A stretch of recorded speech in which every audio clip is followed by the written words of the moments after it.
तुम ये कामना किए बैठे हो कि मैं दूसरों की सेवा करता हूँ और दूसरे मेरी बात नहीं मानते, ये सेवा नहीं हुई। तुम उनसे सम्मान चाहते हो।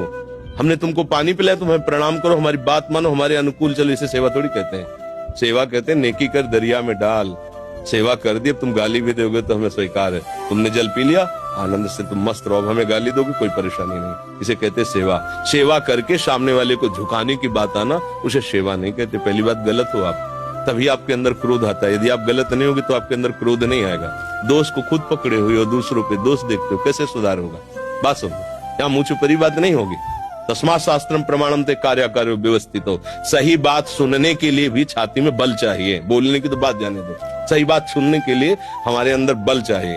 अगर तुम इस बात को सुन ले, समझ गए, तो तुम गृहस्थ में रहते हुए भी महाशक्तिशाली बन सकते हो। पर आज हम क्या है कि शक्ति खुद अपनी खो रहे हैं, इसीलिए क्रोधित हो रहे हैं। कमजोर क्रोधित होता है, बलवान क्षमावान होता है। बलवान क्रोधित नहीं होता है, कमजोर को क्रोध आता है, कामना युक्त को क्रोध आता है। हम दूसरे का हित कर रहे हैं, ये अहंकार है। हम एक यंत्र हैं, भगवान यंत्री हैं, वो जैसा हमसे करवा रहे वैसा हो रहा है। हमें ये भावना रखनी है, हम करने लायक हैं। एक श्वास भी नहीं ले सकते इस तरह में, एक कदम नहीं चल सकते, फिर क्या होगा? तो बात समझिए, आपसे जो करवाया जा रहा है वो प्रभु श्री हरि कर रहे हैं।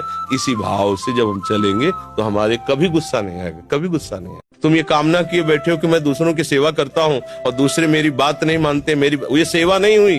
तुम उनसे सम्मान चाहते हो। हमने तुमको पानी पिलाया, तुम्हें प्रणाम करो, हमारी बात मानो, हमारे अनुकूल चलो। इसे सेवा थोड़ी कहते हैं। सेवा कहते हैं नेकी कर दरिया में डाल। सेवा कर दी, अब तुम गाली भी दोगे तो हमें स्वीकार है। तुमने जल पी लिया, आनंद से तुम मस्त रहो, हमें गाली दोगे कोई परेशानी नहीं। इसे कहते सेवा। सेवा करके सामने वाले को झुकाने की बात आना, उसे सेवा नहीं कहते। पहली बात, गलत हो आप, तभी आपके अंदर क्रोध आता है। यदि आप गलत नहीं होगे तो आपके अंदर क्रोध नहीं आएगा। दोष को खुद पकड़े हुए हो, दूसरों पे दोष देखते हो, कैसे सुधार होगा? बात सुनो, यहाँ मुंह छुपरी बात नहीं होगी। तस्मात् शास्त्रम प्रमाणम ते कार्याकार्यो व्यवस्थित हो। सही बात सुनने के लिए भी छाती में बल चाहिए। बोलने की तो बात जाने दो, सही बात सुनने के लिए हमारे अंदर बल चाहिए। अगर तुम इस बात को सुन ले, समझ गए, तो तुम गृहस्थ में रहते हुए भी महाशक्तिशाली बन सकते हो। पर आज हम क्या है कि शक्ति खुद अपनी खो रहे हैं, इसीलिए क्रोधित हो रहे हैं। कमजोर क्रोधित होता है, बलवान क्षमावान होता है। बलवान क्रोधित नहीं होता है, कमजोर को क्रोध आता है, कामना युक्त को क्रोध आता है। हम दूसरे का हित कर रहे हैं, ये अहंकार है। हम एक यंत्र हैं, भगवान यंत्री हैं, वो जैसा हमसे करवा रहे वैसा हो रहा है। हमें ये भावना रखनी है, हम करने लायक हैं। एक श्वास भी नहीं ले सकते इस तरह में, एक कदम नहीं चल सकते, फिर क्या होगा? तो बात समझिए, आपसे जो करवाया जाए